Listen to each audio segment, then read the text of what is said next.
Hi, this is Jake from ScanPower. I'm going to show you how to enable IP claim protection and how to use accept reject rules in the ScanPower mobile app. So to get started, let's click on this icon down here and click on settings. And the setting we're going to want to enable is use accept reject rules. You can enable it by clicking this checkbox here. It is enabled by default, but if you're a long-time user of the app, you may need to go back and enable this yourself.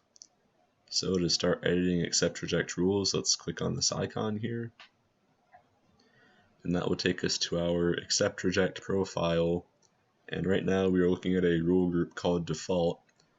And what a rule group is it's a way for the user to set up rules so that the app knows when it should warn you if you scan an item that you might not want to sell. So for example, if you scan an item that will get you a profit of, say, $5 and you want to sell all items at a minimum profit of 10, the app will warn you about that.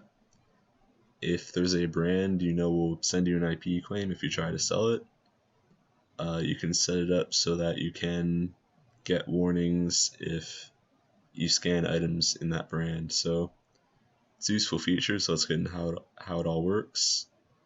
First is the name. You can name a rule group, and you can rename it at any time. This one's called default, but we can call it Jake's Cool Rule Set.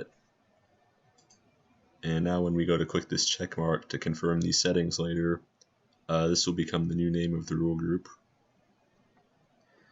Next we have all of these fields, and the way these work is that rules are honored by row. So for example, if you scan an item whose rank is between 1 and 50k, then the app will warn you if the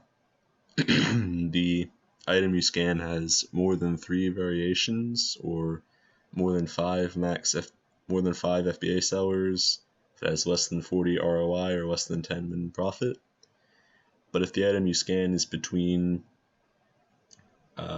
50k and 100k, the app will warn you if it has more than 2 variations, more than 3 FBA sellers, and we've kept the min ROI and min profit the same.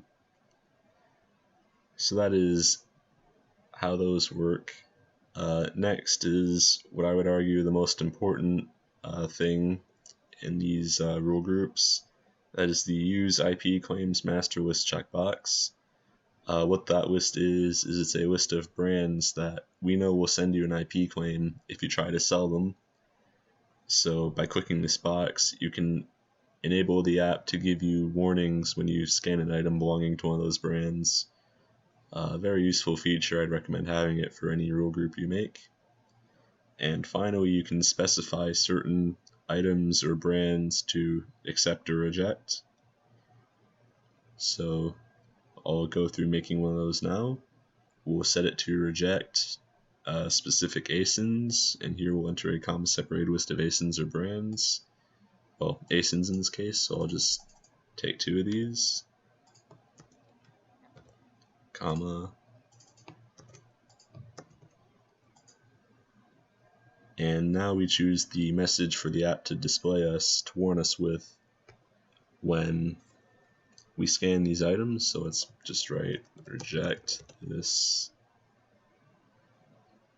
and that's about it. That's how you create a rule group, and when you're done messing around with all these settings, you can click on this check, and if we go back, we can see Jake's Cool Rule Set has been renamed for one, and these ASINs we added to reject have been added.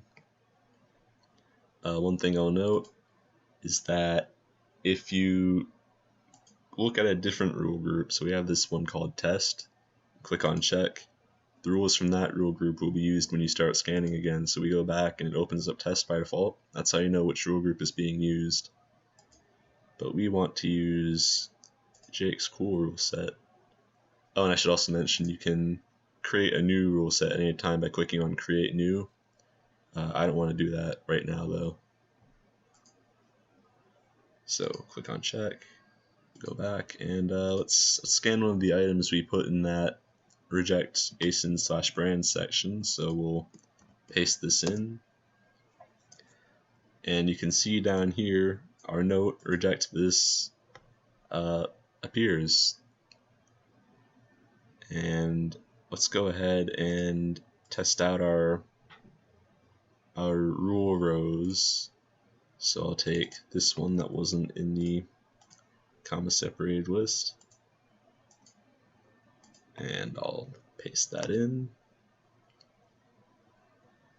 And you can see it already rejects it because the profit is less than $10 because the price is $9.99. And yeah, that about covers IP claim protection and accept reject rules. If you have any more questions, feel free to contact us at help.scanpower.com. Till next time.